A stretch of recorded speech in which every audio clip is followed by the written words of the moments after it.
Just a reminder, everyone, of the disclaimer. So anything we talk about today is for educational, entertainment, and information purposes only. Hey, everybody, it's Hans here, former pro options market maker and options income fund manager. I manage 10 option income funds for cash flow, 30 years of in the trenches trading with $1 billion in options strategies managed. And I'm here to help you, whether you're new to options or looking to trade like a pro. I'm here to show you how the professionals do it with precision, structure, real, repeatable, and above all, smart income. So welcome. Here's one of my accounts. I'm going to show you how to grow an account like this to $5 million over the next few years. So join me for the journey. It's going to be a ton of fun. We're going to use all kinds of sensible strategies to get us there. And if you want to know more about my 1-year immersive pro mentoring, the link is below to get on the waiting list. There is no better way than to immerse yourself with a professional. We'll see you there.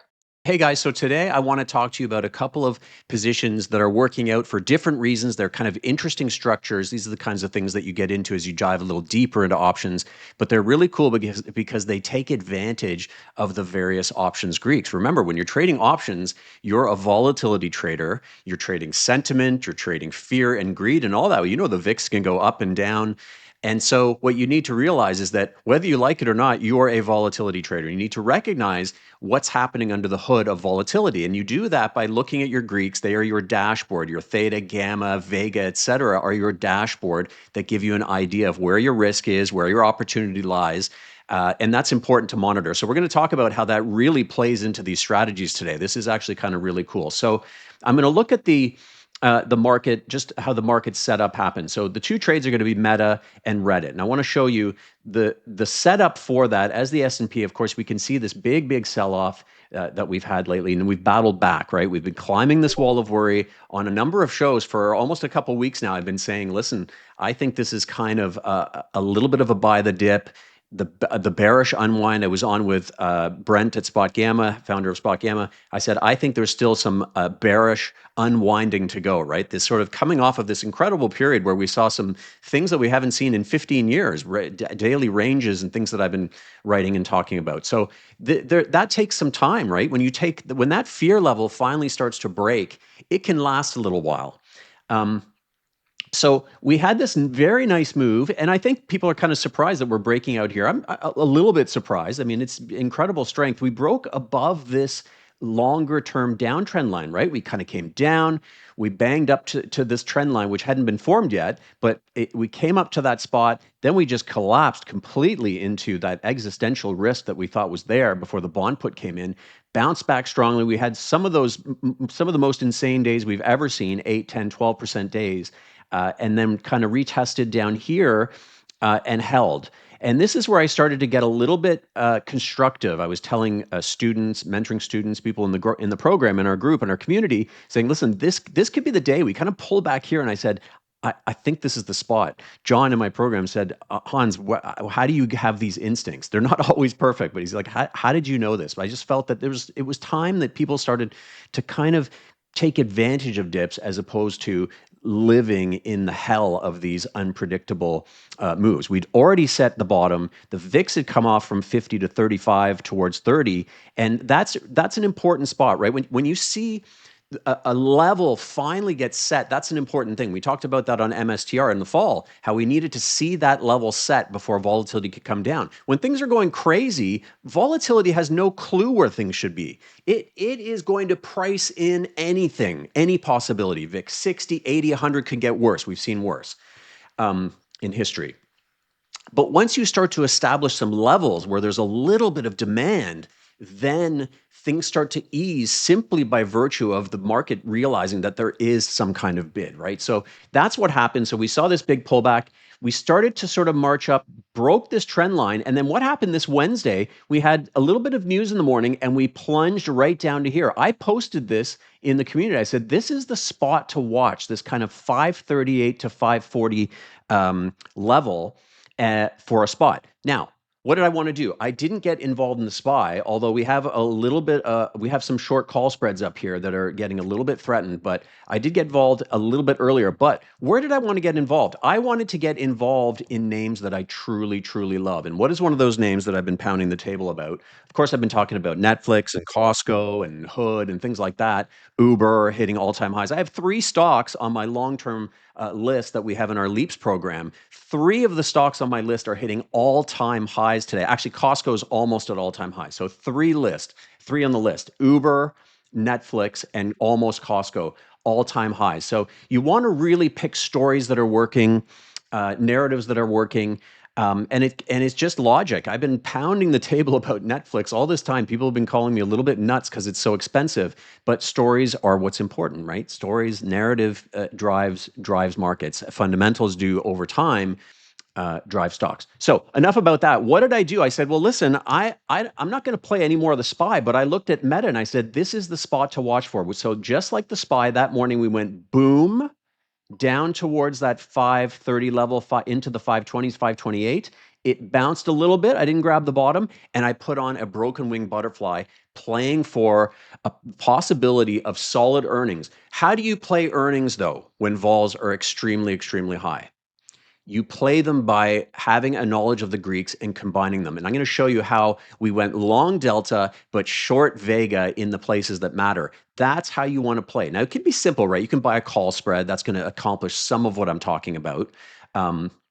Especially if you know a big move is going to happen. Now, a broken wing can sometimes be, a fly in general can be a little bit less bullish, a basic fly, a little bit less bullish. You're not quite sure, so you want that exposure. You want a little bit of long delta, but you don't want to really go all in. You're not 100% with conviction on that trade. So broken wing butterfly, which gives me a limited risk. So I got in for 975. I put on 3 of these. And that's it, right? So if it goes against you, and I was betting that Meta probably wasn't going to get down into the 500s. In fact, I floated the idea in the community of selling a downside put spread, which would have really turned this into an absolute home run, almost a grand slam, because obviously that would have done well as well. And the idea behind that was, look, I think, I'm okay owning Meta down around 500. It's already established a level. It's down from 750. It is a company that I think continues to do well, and the earnings bear that out, of course. So big pullback, a little bit of a bounce, $5 or $6, and I got into this structure, and then we got a nice move yesterday on those numbers. So the numbers were at the end of Wednesday. So let me show you how that position looks.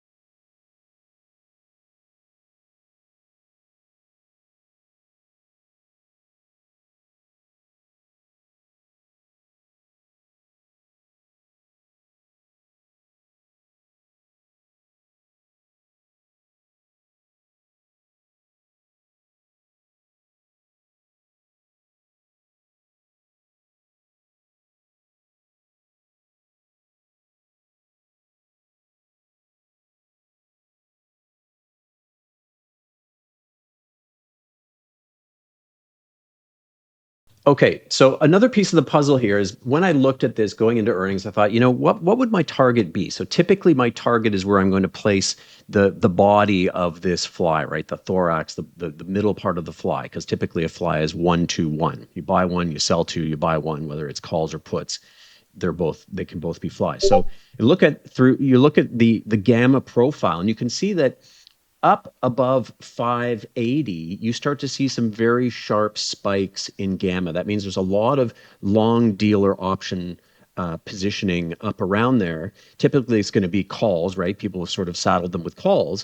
And what that means is when you have this really rich gamma profile, particularly at this 605 level, which is right here, you have an area where there's a lot of stock for sale, right? So when the stock pops like this, when people are long it, they're going to wait because the vol is getting crushed, but they're going to wait and they're going to start selling stock. So this creates a supply And that's why I thought that 600 level is probably a good spot. It's a nice round number for the stock to go to on good numbers. I didn't know if they're going to be fantastic numbers, but they were, and that's a good spot for it to go to. Now, can it fly through there? It could, and this is a broken wing. I'm going to show you how this can also make money if it keeps going, because that's typically the problem with a regular fly, is if you're too right, then you can actually not make any money. You can actually lose money. And that's pretty frustrating when you make a good directional call. So very rich gamma. So that's another part of the reason I like this trade in that level to target. And we're going to look at the implied volatility as well. So the implied volatility, basically, where are the option price? Because you can see this is the term structure. So basically going out along the term, which means subsequent expiries, right? May, June, July, et cetera. That's the term structure. Where are options priced throughout, over the expiries ahead of us, right? All the way out to leaps. So we can see that it's downward sloping. So we have this very high implied volatility going to earnings, which is very, very normal because there's this large gap risk.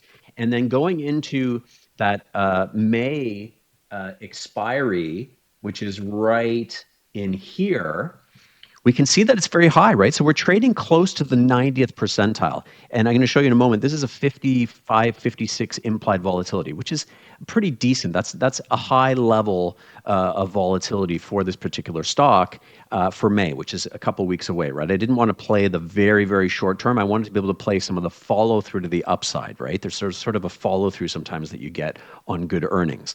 So I wanted to give myself a little bit of time, but not go out too far, right? If you position a fly too far out, you're not getting that gamma that you need, right? A fly positioned out 10 months from now isn't going to really give you much benefit at all. It's just too far out, right? You need delta, but you need that sort of close gamma. So that's why in the program, I always teach where you need to position yourself for these kinds of structures.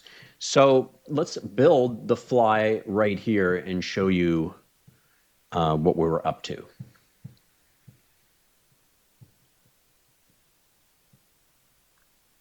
Okay, so here's our position. Here's our setup. Three of these, and we're going to be buying 3 of the 555 calls, regular May expiry, May 16th, selling 6 of the 595 calls, and then buying 3 of the 610s. So this is a broken wing. Typically, your butterfly is going to kind of look like a perfect little sort of tent here, but this one has some of the risk of the upside pulled forward, right? So this is a little bit more expensive than your typical fly because it leans to the upside, right? You can lean these to the downside as well by doing the opposite. But you can see the distance between the first 2 strikes is $40, and then a distance of $15 for the second one. So we're putting some of the risk to the upside on the front side. So we're paying up front a little bit more than we would for a typical fly. But the benefit to that is that we get upside no matter where this thing goes. So Meta just goes bananas to the upside.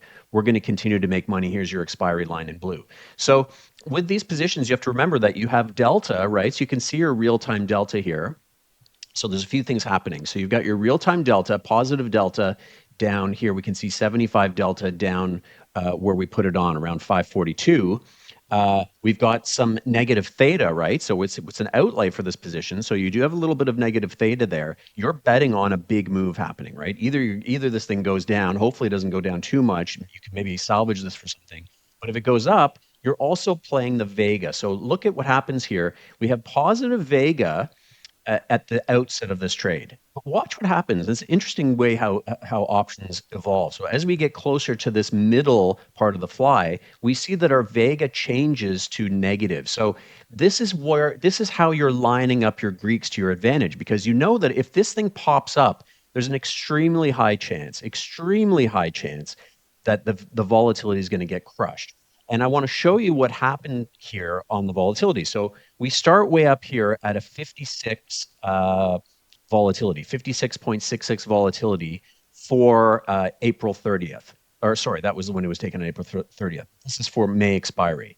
So This is your very high volatility going into earnings, right? So this is the shadow area is the 90th percentile versus the bottom of it, which is the 10th percentile of typically where we see volatility over 90 days, right? So over 90 days, this is kind of what it looks like on the term structure. So we're saying, look, this is pretty high. It could be a bit higher, but it's pretty darn high.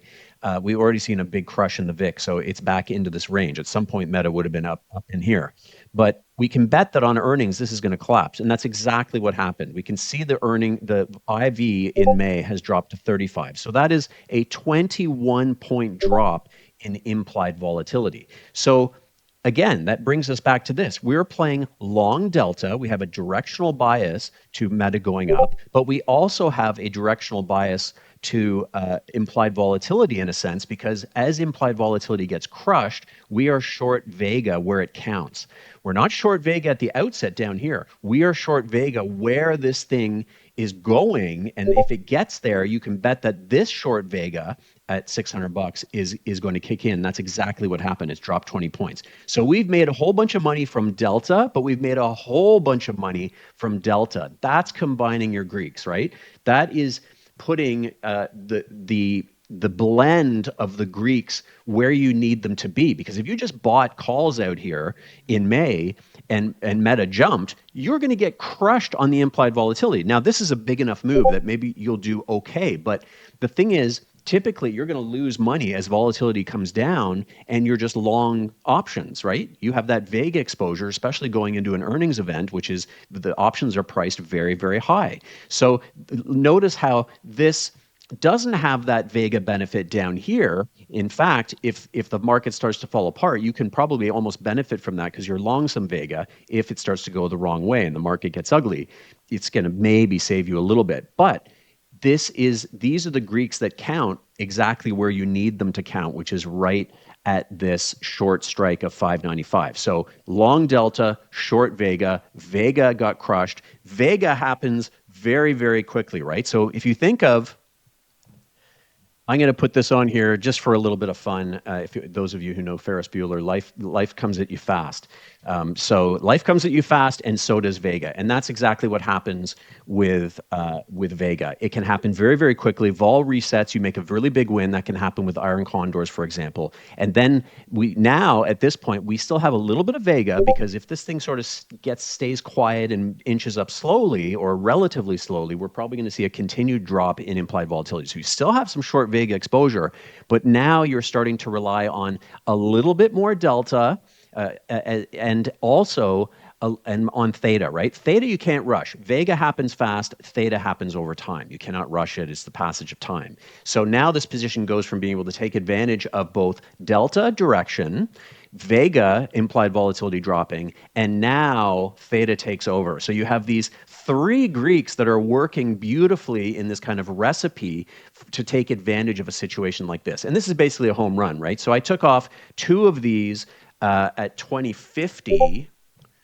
You can see right here, again, members get all of these alerts and all of my explanations. I'm not just in there giving you my ideas and my trades. I'm telling you why things work, why you need to look at these, why you need to pay attention. So very, very long explanations of how this position works. So so here we are, out of 20, in at 975, out at 2035. Now I'm going to continue to let this thing go. This thing's actually trading around 22.5 now. So if it continues onward, I'm going to continue to make money on this last one lot that I have, and hopefully turn this into, I don't know if it's a grand slam, because a grand slam I would say is something you make 300, 400, 500% on. But this is really exactly how this position was designed to do well. And it's going to continue to do well if Meta stays strong. And one of the great things is, if I think this 600 level, because of the gamma chart that I showed you, if it kind of sits around $600 or sits around between kind of 590 and 610, we are going to start to benefit more from this expiry line, right? This magenta line is going to start moving up, up, up, up, up as volatility drops a little bit, but also as Theta kicks in and we start moving closer towards this expiry line, which would be our maximum benefit to this position. Now, I'm not going to wait for this thing to go to expiry, but if I can grab 3 or 4 days of some nice juicy vega and theta benefit here, I'm going to let this happen, right, and turn this into a really, really terrific trade.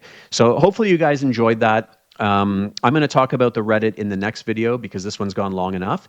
And if you have any questions, post them in the chat, anything you want to know.